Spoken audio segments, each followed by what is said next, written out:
नमस्कार, मैं रविंद्र सिंह। साप्ताहिक संवाद कार्यक्रम में आप सभी का स्वागत है। आज साप्ताहिक संवाद कार्यक्रम में हम बात करेंगे निकाय चुनाव मुद्दों की बात को लेकर।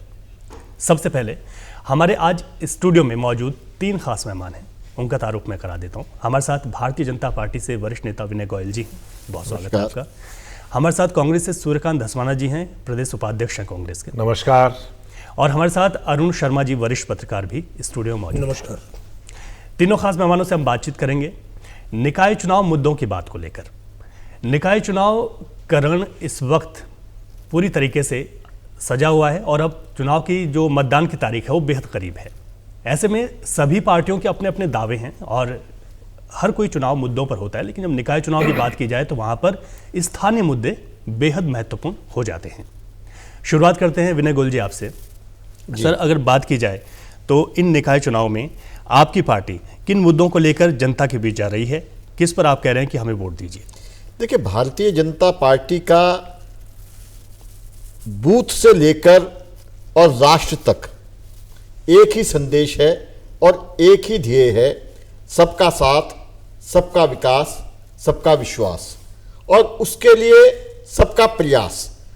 प्रधानमंत्री नरेंद्र मोदी जी ने जो ये मंत्र दिया है, इस मंत्र के सहारे हम बूथ से लेकर राष्ट्र तक देश को मजबूत करना चाहते हैं और सभी क्षेत्रों में विकास के साथ साथ जो नित्य नए हमारे प्रयोग हो रहे हैं, जो नई टेक्नोलॉजी आ रही है, उसको आम जनता तक पहुंचाना और उसका सीधा लाभ आम जनता को देना, ये काम भारतीय जनता पार्टी प्रत्येक स्तर पर कर रही है और उसका लाभ प्रदेश की और देश की जनता को मिल रहा है और इसको हम और तेजी से आगे बढ़ाने वाले हैं। धस्माना जी की बात करें तो आप लोग भी इन्हीं मुद्दों को लेकर, क्योंकि निकाय के चुनाव हैं तो शहर के छोटे छोटे मुद्दे हैं, सड़कें हैं, नालियां हैं, बिजली के खंभे हैं, जल भराव की समस्या है, इन्हीं मुद्दों को लेकर आप बीच में। लेकिन ऐसे मुद्दे जो जनता के बीच इस वक्त आप लोग लेकर जा रहे हैं और उनसे बातचीत कर रहे हैं और उनको ये भरोसा भी दिला रहे हैं कि आप लोग काम करेंगे और जनता के बीच आप उन मुद्दों को रख रहे हैं। देखिए रविंद्र जी, कांग्रेस का जहां तक सवाल है, स्थानीय निकाय लोकतंत्र में, हमारे भारतीय लोकतंत्र में सबसे पहला पायदान है। 3 टियर सिस्टम में पहली जो सरकार है, जिसको हम लोकल सेल्फ गवर्नमेंट बोलते हैं, स्थानीय सरकार बोलते हैं, छोटी सरकार बोलते हैं। अगर लोकतंत्र में कोई भी व्यक्ति किसी भी अपनी मूलभूत समस्या के लिए सबसे पहले अगर किसी को याद करता है, नाली गंदी हो जी, खड़ंजा टूटा हो, सड़क टूटी हो, नाली टूटी हो, खंबे में लट्टू ना लगा हो, प्रकाश व्यवस्था गड़बड़ हो, उसके बाद और आगे बढ़िए तो शहर का ट्रैफिक सिस्टम हो, शहर की प्रकाश व्यवस्था हो, इन सारी मौलिक समस्याओं के लिए, और इससे छोटी राशन कार्ड, आधार कार्ड, स्वास्थ्य कार्ड, ये सारी समस्याओं के लिए अगर सबसे पहले कोई खोजता है तो अपने पार्षद को खोजता है। अगर नगर पंचायत क्षेत्र में है तो अपने चेयरमैन को खोजता है, नगर पालिका परिषद क्षेत्र में है तो अपने अध्यक्ष को खोजता है, अगर नगर निगम क्षेत्र में है तो अपने मेयर को खोजता है। तो सबसे इंपॉर्टेंट कंपोनेंट है ये हमारी डेमोक्रेटिक सिस्टम का लोकल सेल्फ गवर्नमेंट। और इसमें पिछले 5 वर्षों से और उससे पहले पिछले 2 वर्षों में और उससे पहले 5 वर्षों में लगातार 7 वर्षों से भारतीय जनता पार्टी की सरकार यहां पर है। उससे पहले भी सरकारें रही है, एक सरकार पहले भी रही है, उससे पहले अंतरिम सरकार भी रही है। राजधानी देहरादून इसमें पिछले 15 सालों से लगातार भारतीय जनता पार्टी के बहुमत वाला बोर्ड और नगर निगम के मेयर रहे। इसी प्रकार से राज्य में अब तो 11 नगर निगम है। 11 नगर निगमों में अगर आप देहरादून राजधानी की बात कर लें तो देहरादून जनपद में, ऋषिकेश में भी भारतीय जनता पार्टी के बहुमत वाला बोर्ड और मेयर था और देहरादून में भी उनका बोर्ड था। इसी प्रकार से रुड़की में इनका बोर्ड था, हरिद्वार में कांग्रेस का बोर्ड था, कोटद्वार में कांग्रेस का बोर्ड था। फिर पूरे प्रदेश में आप देखेंगे तो बहुमत जो है भारतीय जनता पार्टी के बहुमत वाले बोर्ड थे। अब पिछले 7 वर्षों में राज्य के निकाय क्षेत्रों में क्या हाल हुआ उसकी एक बानगी, क्योंकि अभी आपने ये इंट्रोडक्टरी कमेंट मांगा है, तो इसमें मैं केवल इतना कहना चाहता हूं कि हम जो मुद्दे हमारे हैं नागरिक सुविधाओं का जो बुरा हाल राजधानी से लेकर के पूरे प्रदेश के अंदर निकाय क्षेत्रों में हुआ है, वो हमारे सारे मुद्दे हैं, हमारे लोकल मुद्दे। हम सारे मुद्दों पर, हम यहां पर पार्टी से ज्यादा जो प्राथमिकता है, हम यहां पर स्थानीय जो मुद्दे हैं उन पर कंसंट्रेट कर रहे हैं, उन पर कंसंट्रेट करके, उन पर फोकस करके हम लोगों से वोट मांग रहे हैं। ये हमारे पूरे प्रदेश के अंदर, चाहे देहरादून का नगर निगम हो, चाहे उत्तरकाशी के चिन्याली सौड़ की नगर पालिका परिषद हो, उत्तरकाशी की नगर पालिका परिषद हो, इसी प्रकार से राज्य के तमाम निकायों में हम स्थानीय मुद्दों को ही फोकस करके वोट आप लोग वोट मांग रहे हैं। अरुण शर्मा जी हमारे साथ वरिष्ठ पत्रकार हैं। सर, आपने बहुत सारे चुनाव देखे और निकाय चुनाव को भी आपने बहुत करीब से देखा है। इस बार का जो निकाय चुनाव है, क्या पिछले निकाय चुनाव से थोड़ा सा अलग है और अहम तो है ही, क्या दिलचस्प भी है? देखिए, इसमें एक चीज़ तो हम कह सकते हैं, क्योंकि पिछले लंबे समय से, जैसा दसवाना जी ने बोला जी, मुझे तो लगता है मार्च में 8 साल हो जाएंगे इस गवर्नमेंट को लगातार चलते हुए, बीजेपी की गवर्नमेंट को। और लगातार 8 साल से कोई गवर्नमेंट चल रही है, और उसके साथ साथ स्थानीय निकायों में भी, क्योंकि भारतीय जनता पार्टी अधिकांश जगह पे जीती थी, तो उन्हीं की छोटी सरकार मानी जाएगी। और ये 8 साल और पिछले कई साल से मिला के अगर हम देखें तो कहीं ना कहीं एक भावना आती है जनता के बीच में परिवर्तन की, जिसे एंटी इनकम्बेंसी कहते हैं।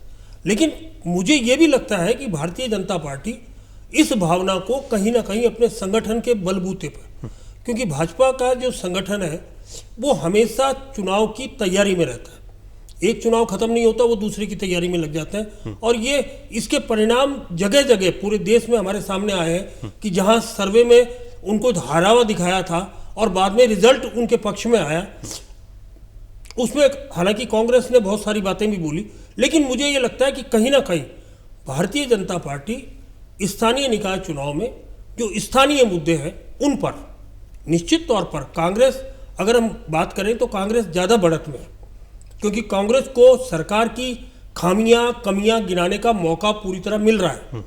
लेकिन संगठन की अगर बात करें तो भारतीय जनता पार्टी कांग्रेस से 21 है। विनय गोयल जी, अब आगे बढ़ाते हैं चर्चा को। जैसे कि हमने देखा जो स्टार प्रचारकों की सूची जारी हुई, उसमें केंद्रीय नेतृत्व भी आप लोगों ने शामिल किया, और जो प्रचार प्रसार है, क्योंकि आप सत्ता में हैं तो इस वक्त मुख्यमंत्री भी एक दिन में 3-3 चुनावी सभाएं कर रहे हैं, तो इस प्रचार प्रसार को आप जो आगे बढ़ा रहे हैं, और जैसे कि अरुण जी ने कहा कि बात की जाए तो विपक्ष के पास, चाहे कांग्रेस हो, अन्य क्षेत्रीय दल भी हमारे चुनावी मैदान में हैं, उनके पास गिनाने के लिए चीज़ें हैं कि सरकार आप लोग 8 साल से थे तो ये चीज़ें हैं, तो वो आप लोगों के लिए क्या बेहतर है, या क्योंकि वो लोग तो उन चीज़ों को भी बता रहे हैं, एंटी इनकम्बेंसी की जो बात की जा रही है, या फिर आप लोग हैं कि आप लोग कंफर्ट जोन में अपने आप को पा रहे हैं? नहीं, देखिए, अरुण जी ने बहुत संतुलित बात की है, और हमारे पास उपलब्धियां हैं, इनके पास आलोचनाएं हैं। विपक्षी दल का ये अधिकार है कि वो सरकार की आलोचना करे, सरकार में अगर किसी काम में कमी रह गई हो उसकी आलोचना करे, तो ये विपक्षी दल का अधिकार है। लेकिन हमें गर्व है इस बात पर कि हमने जिस प्रकार से, चाहे राष्ट्रीय स्तर से लेके और स्थानीय स्तर तक, हमने मुद्दों को सुलझाने का काम किया है, देश के विकास को एक नई दिशा देने का काम किया है। ऐसे ऐसे काम हो रहे हैं जो सोचे भी नहीं जा सकते थे, जिसके बारे में बात करते थे तो हंसी उड़ाई जाती थी। जैसे मैं आपको उदाहरण के लिए 2-3 बातें बताता हूं। जब हमने ऑल वेदर रोड की बात की तो हमारे कांग्रेस के मित्र हमारी मजाक बनाते थे, ये ऑल वेदर रोड क्या चीज होती है। अभी भी उसमें कुछ ना कुछ कमी निकाल के उसका उपलब्धि बनाने की बजाय उसमें कमी निकालने की बात करते हैं। आज 2.5 घंटे में दिल्ली से देहरादून आने की बात हो रही है, तो वो सब एक्सप्रेसवे के कारण से हो रही है। इसी प्रकार से अनेकों विषय हैं। हमने स्मार्ट सिटी की बात की।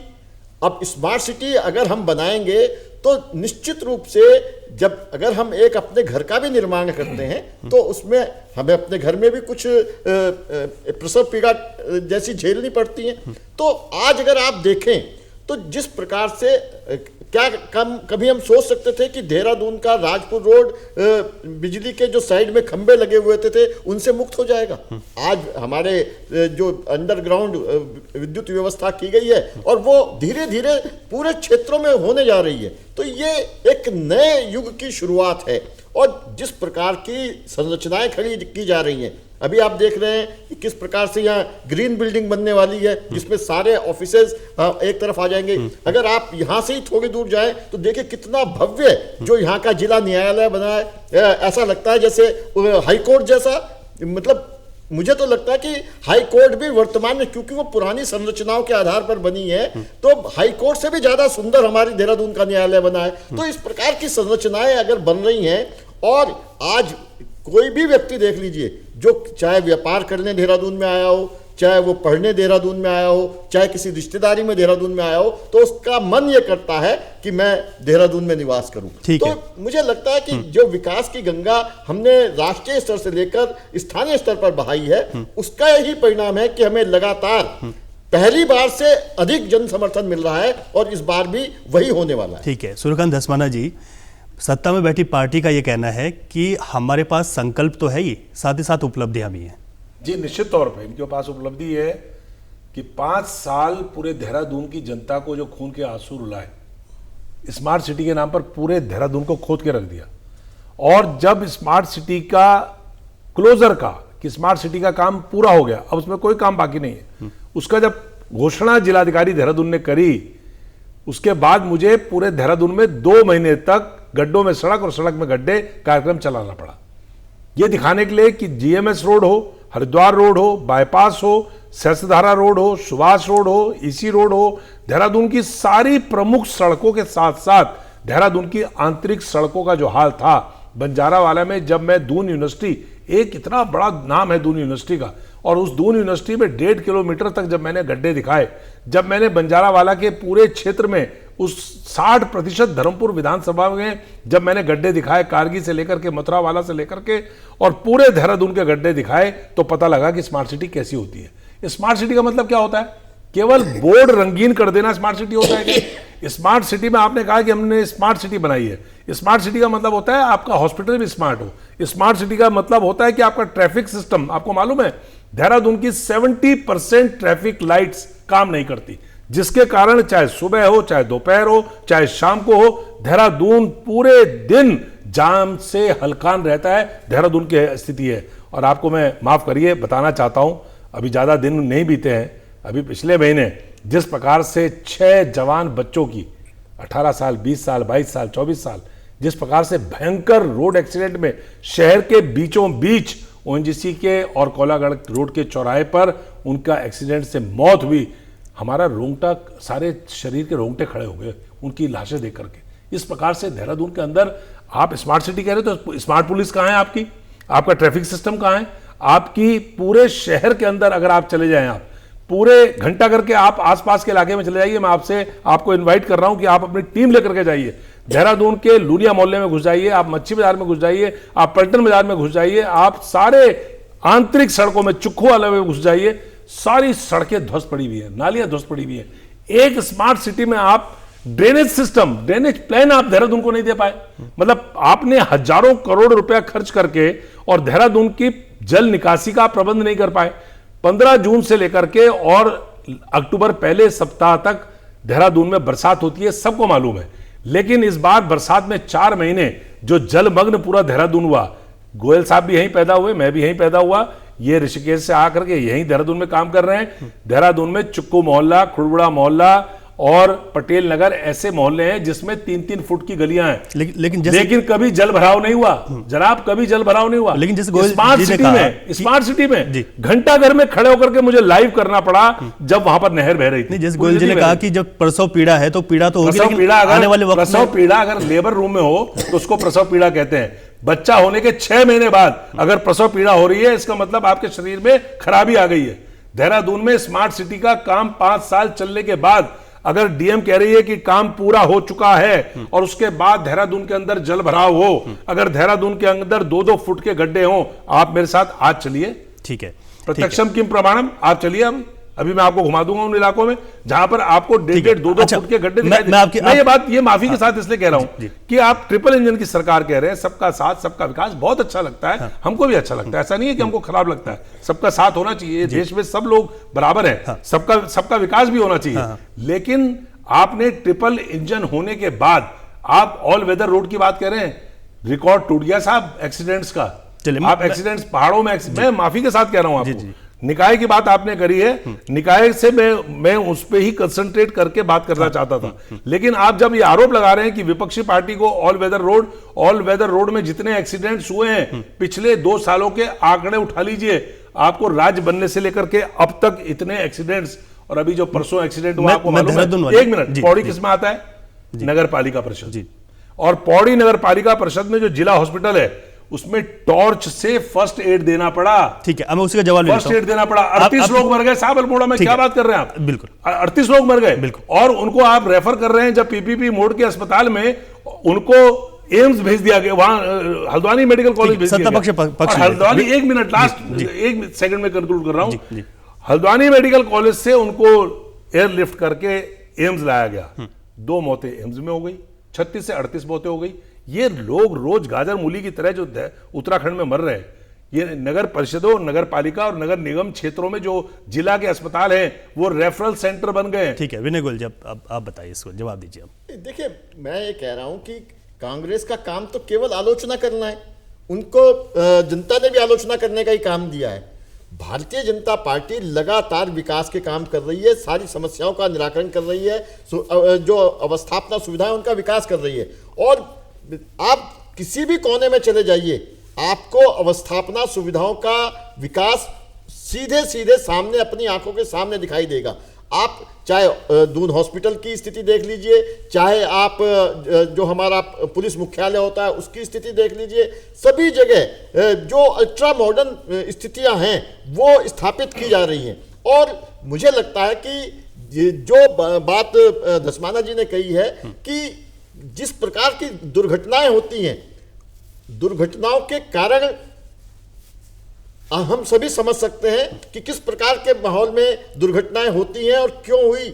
और केवल मौतों पर इस प्रकार की राजनीति करना ये कांग्रेस ही केवल कर सकती है। मुझे लगता है कि वास्तव में जो उस दुर्घटना के कारण थे उसके बारे में समझने की आवश्यकता है, उनको दूर करने की आवश्यकता है। उस पर राजनीति करना कदापि भी उचित नहीं है। और हमारा जो देहरादून है वो एक मिसाल बनने वाला है आने वाले समय में, विकसित प्रदेश और विकसित जो राजधानी के रूप में हमारा एक जो मॉडल हम खड़ा कर रहे हैं, जिस प्रकार से सारी अवस्थापना सुविधाएं धीरे धीरे धीरे करके एक के बाद एक आती चली जा रही हैं, तो मुझे लगता है कि विश्व स्तरीय व्यवस्थाएं एक प्रकार से यहाँ स्थापित की जा रही हैं। जिस प्रकार से अब अगर जो इन्होंने बातें बताई कि साहब सड़क में गड्ढे हैं, और अगर जहां भी जो अव्यवस्था थी या भारी बारिश हुई, रिकॉर्ड तोड़ बारिश हुई, इतनी बारिश हुई जितनी सामान्यतः नहीं होती,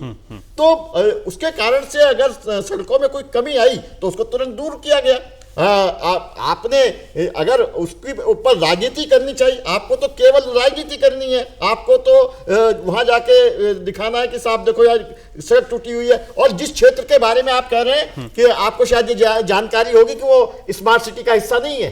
ठीक है, मैं स्मार्ट सिटी का हिस्सा जिस क्षेत्र की आप बात कर रहे थे वो स्मार्ट सिटी मैं संक्षिप्त में जवाब ले रहा हूँ धस्माना जी, संक्षिप्त में, मैं फिर अरुण जी के पास जाऊंगा, आप जवाब दीजिए। देखिए, 2 बार देहरादून के नगर निगम के मेयर रहे विनोद चमोली साहब, और नगर पालिका परिषद के चेयरमैन भी रहे, और 2 बार से विधायक हैं।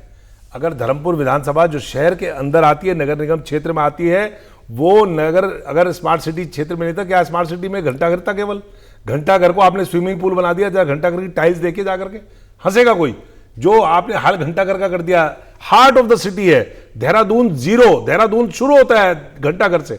और घंटाघर में जो आपने घंटाघर के स्थिति बनाई हुई, घंटाघर का हाल बनाया हुआ, मैंने आपको बताया कि मैंने बरसात के दिनों में खुद खड़े होकर के घंटाघर में और लाइव वहां से चलाया, जो जल वहां पर जल भरा हुआ पूरे शहर के अंदर। मेरा ये आप जवाब दे दीजिए ना, क्या आप ड्रेनेज प्लान दे पाए देहरादून को?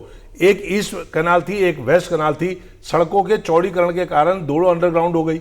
नदियों में आपको मालूम है, चाहे रिस्पना नदी हो चाहे बिंदाल नदी हो, ये सारा का सारा कैचमेंट एरिया का पानी अपने अंदर ले लेती थी, और इनमें कभी देहरादून के अंदर जल भराव नहीं होता। ठीक है, इसी चर्चा के विषय एक महत्वपूर्ण सवाल अरुण शर्मा जी के पास में जा रहा हूं। ठीक है, आपकी बात आ गई है, दोनों पार्टियां यहाँ पर जो मौजूद हैं इस वक्त निकाय चुनाव में, अरुण जी, चाहे क्षेत्रीय दल हो या फिर निर्दलीय जो कैंडिडेट हैं, और ये जो चुनाव है ये महत्वपूर्ण होता है, इसमें फेस वैल्यू भी बहुत महत्वपूर्ण होती है, इनका प्रभाव कहाँ देखा जा रहा है इस बार के चुनाव में?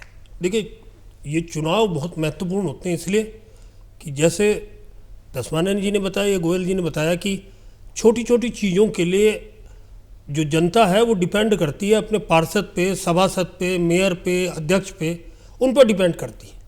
छोटे छोटे काम होते हैं जो नगर पालिकाओं के जिम्मे होते हैं। अब पहली चीज़ तो ये है कि ये चुनाव कायदे में 1 साल पहले हो जाने थे। पिछले साल 2 दिसंबर को इन सारे निकायों का कार्यकाल खत्म हो गया था। उसके बाद 1 साल तक ये चुनाव टले। किन कारणों से टले उन पे हम बात नहीं कर रहे हैं। उसके बाद हाईकोर्ट के डंडे के बाद ये चुनाव घोषित हुए और अब वो चुनाव हो रहे हैं। अभी जो इसके अलावा त्रिस्तरीय पंचायत है उनके भी स्थिति यही है, वो चुनाव भी टले हुए हैं। तो देखिए, इनमें स्थानीय मुद्दे सबसे महत्वपूर्ण होते हैं और जो चुनाव लड़ रहे हैं उसमें स्थानीय चेहरे बहुत महत्वपूर्ण होते हैं। जी। क्योंकि जिनका जनता से सीधे सीधे लगाव होता है वो चुनाव लड़ते हैं, और कांग्रेस और भाजपा दोनों ही अंतर कलह से जूझ रही है, क्योंकि दोनों के ही बहुत सारे बागी वार्डों में खड़े हैं, मेयर्स पे खड़े हैं, नगर पालिका अध्यक्षों पे खड़े हैं। बहुत सारे विद्रोही कैंडिडेट इनके सामने हैं जिनका इनकी पार्टी को खामियाजा भी भविष्य में उठाना पड़ेगा। ठीक है, दसवानी जी, आपसे मेरा एक सवाल है। आपके जो स्टार प्रचारकों की लिस्ट है उसमें प्रदेश स्तरीय ही नेता हैं, दूसरी तरफ अगर सत्ता में बैठी पार्टी की बात करें तो केंद्रीय नेतृत्व पर भी उन्होंने भरोसा जताया, तो ऐसा क्यों? देखिए, मैं आपसे निवेदन कर रहा हूं फिर। देखिए, राज्य के जो नेता हैं वो स्टार प्रचारक इसलिए होंगे कि प्रदेश के मुख्यमंत्री हैं तो वो जाके बताएंगे कि भाई अगर निकायों में, नगर निगम में, नगर पालिकाओं में अगर जो छोटी सरकार है वो हमारे अनुरूप होगी तो हम उसको मदद करेंगे, ये कहेंगे। हमारी जो कांग्रेस की लीडरशिप है, स्टेट कांग्रेस की लीडरशिप, प्रदेश के अंदर जो फेलियर है गवर्नमेंट के, उन फेलियर्स को बताते हुए कहेंगे देखिए स्टेट में कांग्रेस की गवर्नमेंट नहीं है इसलिए स्थानीय निकायों में बुरा हाल है। ये दोनों तो वाजिब बात है, लेकिन आप मोदी जी और योगी जी और तमाम पूरे देश के नेताओं को लाएंगे तो अगर झाड़ू लगना होगा किसी मोहल्ले में तो ना तो मोदी जी आएंगे, ना योगी जी आएंगे, ना राहुल गांधी जी आएंगे। वहां तो झाड़ू के लिए पार्षद को, नगर पालिका के चेयरमैन को लाना पड़ेगा और पार्षद को लाना पड़ेगा। इसी प्रकार से जल भराव की समस्या होगी तो ये कोई राष्ट्रीय नेता नहीं आएगा। इसी प्रकार से अगर ट्रैफिक सिस्टम यहाँ पर दुरुस्त करना होगा तो कोई राष्ट्रीय नेता नहीं आएगा। ड्रेनेज सिस्टम के बारे में अगर कोई बात करनी होगी तो लोकल लीडरशिप से बात करनी होगी। मैं समझता हूं इसको पूरी तरह से फोकस रखना चाहिए लोकल मुद्दों पर। लोकल स्थानीय सरकार इसको कहा है, इस पे अब भाई वो उनका प्रेरोगेटिव है, वो उनका अधिकार क्षेत्र है कि उन्होंने अपने राष्ट्रीय नेताओं के नाम स्टार प्रचारकों की लिस्ट में दिए हैं। हमारे पार्टी ने राज्य के नेताओं तक ही इसके प्रचार को सीमित रखा है और हमने जिला प्रभारी बनाए। मैं उत्तरकाशी का प्रभारी हूँ, कल ही मैं उत्तरकाशी का दौरा पूरा करके आ रहा हूँ। 5 जो हमारी वहाँ पे निकाय हैं उनमें मैं गया हूँ, वहाँ की जो स्थितियाँ हैं उनके बारे में मैंने बातचीत करी है, अपने वर्कर से भी बातचीत करी है। ये तो वाजिब है, स्टेट के बीजेपी के लीडर जाएं वो वाजिब है, इनके मंत्री जाएं, इनके मुख्यमंत्री जाएं, कोई दिक्कत नहीं है, और राष्ट्रीय नेता भी आ जाएं, हमें उसमें भी दिक्कत नहीं है। लेकिन मैं समझता हूं कि ये लोकल चुनाव है, इसमें लोकल मुद्दों पर ही बात होनी चाहिए। लोकल मुद्दों पर बात होगी तो लोकल मुद्दे सॉल्व होंगे। अगर लोकल मुद्दों पे बात नहीं होगी, केवल पार्टी के नाम पर वोट मांगोगे, केवल मोदी जी के नाम पर वोट मांगोगे या हम राहुल गांधी जी के नाम पर वोट मांगने लगेंगे, मैं समझता हूं वो जनता के साथ अन्याय होगा। लोकल चुनाव लोकल मुद्दों पर होना चाहिए और लोकल लीडरशिप को ही इसमें इन्वॉल्व रहना चाहिए। विनय गोयल जी, जो विपक्ष या फिर अन्य जो पार्टियां या निर्दलीय सवाल को उठा रहे हैं, क्योंकि ये सब लोग यही कह रहे हैं, क्योंकि मौजूदा वक्त में अगर निवर्तमान हम देखें तो आपकी गवर्नमेंट बोर्ड में रही, देहरादून में बात करें, और अन्य भी ज़्यादातर आप लोगों का ही था। इस वक्त भी आप लोग ट्रिपल इंजन की बात कर रहे हैं, तो एंटी इनकम्बेंसी जैसी कोई चीज़ नहीं है? नहीं, देखिए हमारी यहाँ प्रो इनकम्बेंसी होती है। हमारी पिछली बार, मैं धस्माना जी उस बात के गवाह हैं, जब 2 साल मतलब 2 चुनाव पहले जब धस्माना जी चुनाव लड़े थे तो जितने वोट धस्माना जी को मिले थे पिछले चुनाव में हमें उससे ज्यादा वोट मिले, और इस बार उससे ज्यादा वोट मिलने वाले हैं। मुझे लगता है कि हमारे यहाँ प्रो इनकम्बेंसी है, हमारी सरकार के प्रति लोगों का विश्वास बढ़ा है और लोगों को ये महसूस हुआ है कि अगर सभी समस्याओं का समाधान कोई दे सकता है तो वो केवल और केवल भारतीय जनता पार्टी है जो केवल समस्याओं का समाधान कर सकती है।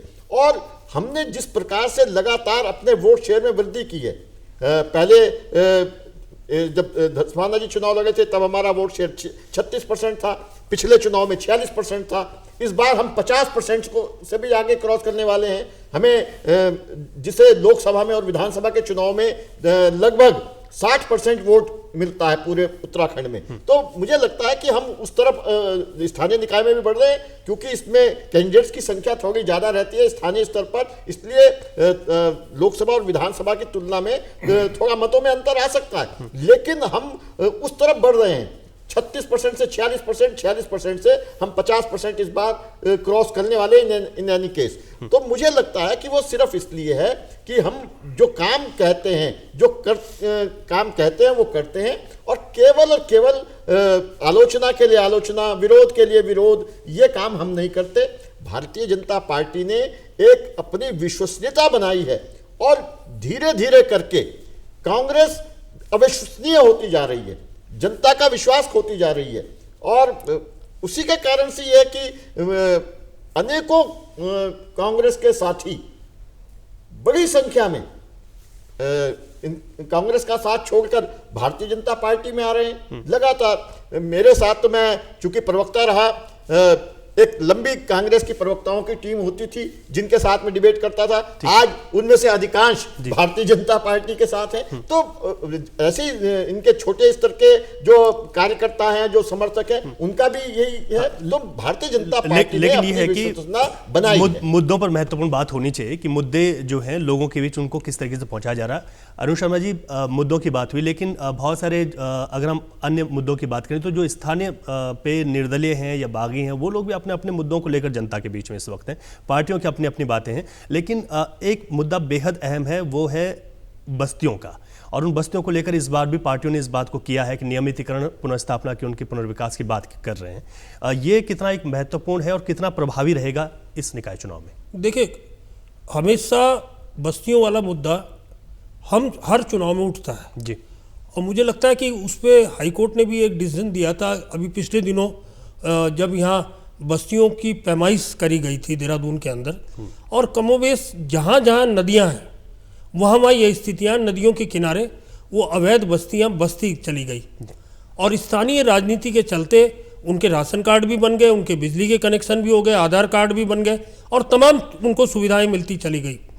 लेकिन कहीं ना कहीं हमें ये सोचना होगा कि आज अगर हम नदियों को प्रदूषण से मुक्त कराने की बात करते हैं, तो इन अवैध बस्तियों की वहाँ रिहायश के रहते वो काम कभी पूरा नहीं हो सकता।